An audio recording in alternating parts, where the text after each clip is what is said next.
O mais poderoso esconderijo das piores injustiças que já houve na humanidade sempre foi atrás de falsos moralismos envolvendo ações ou pretextos religiosos. E a maior dificuldade em combater o câncer social do racismo e dos preconceitos de classe sempre esteve e sempre estará em abrir as sujas cortinas que escondem as verdadeiras intenções dos egos deformados. A cruel e tão clara perseguição contra as religiões de matrizes africanas, herança dos instrumentos de domínio dos senhores de engenho, apontam exatamente para isso. Quando religiosidades se sentem livres para excitar todo o ódio e o mais forte preconceito popular, com calúnias e fortíssimas injustiças contra quem nada fez contra eles. Quando são eles que infernizam a vida de quem nada mais quer além de exercer o seu direito constitucional de liberdade religiosa. A justificativa ética para explicar e manter os negros encarcerados nas senzalas foram que eles, assim como os índios, não possuíam almas e por isso foram parar naquelas correntes, e que a Bíblia condenava todos aqueles que se rebelassem contra os seus senhores. Pelo contrário, deveriam obedecer aos seus senhores, sendo eles bons ou maus. O fundador de uma das mais renomadas denominações religiosas da atualidade pertencia a Ku Klux Klan, que pregava a supremacia branca e que os negros eram amaldiçoados por Deus. E este mesmo fez um pedido em vida que na sua morte não permitissem que ele fosse enterrado ao lado de um negro.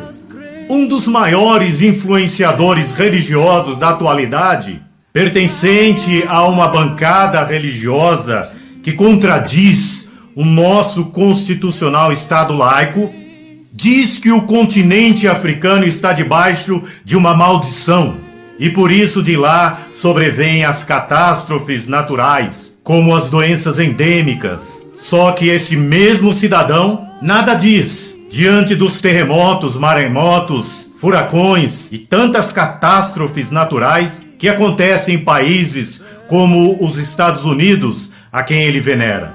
Atualmente em Curitiba, um negro, pobre, mantendo os costumes da classe a quem ele pertence, depois de se eleger como vereador e acreditar ser possível combater o racismo e a exclusão social, ao fazer uma manifestação pacífica antirracista em frente à Igreja do Rosário e depois no seu interior, local construído por escravos que eram proibidos de entrar em igrejas de brancos, fora do horário de missa, agora ele é acusado de interromper uma reunião religiosa, invadir um templo religioso arbitrariamente e usar esse espaço para fazer manifestações políticas, um ato anticonstitucional. Duvido que alguém que tem um mínimo de senso de justiça acredite nesse argumento.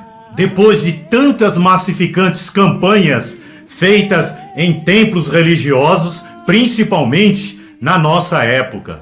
Lembramos que esta mesma comissão viu um presidente que depois de uma gestão de 15 anos foi pego num escândalo milionário e não foi cassado. Vereadoras foram pegas praticando rachadinha em seus gabinetes e não foram cassadas. Um vereador nesse mesmo local cometeu assédio sexual e não teve o seu mandato cassado. Outro cometeu racismo explícito e não foi cassado.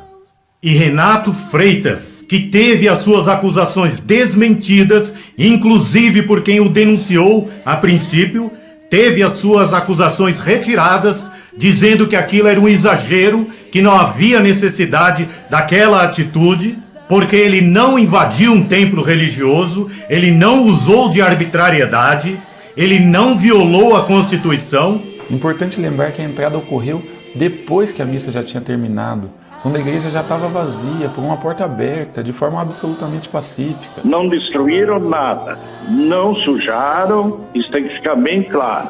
Mas os hipócritas renderam-se facilmente ao ódio e propagaram mentiras, indo contra os princípios cristãos que dizem acreditar.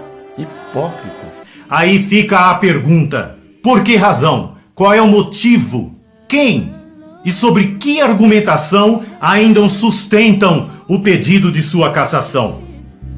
Agora, em nome de todos os negros que entregaram suas costas para serem rasgadas pelos chicotes da injustiça e dos monstruosos falsos moralismos que vitimaram suas vidas e derramaram seus sangues inocentes, os quais foram enterrados exatamente naquele local onde Renato protestava, somos impulsionados a reverenciar suas memórias e clamar coletivamente: Renato, fica!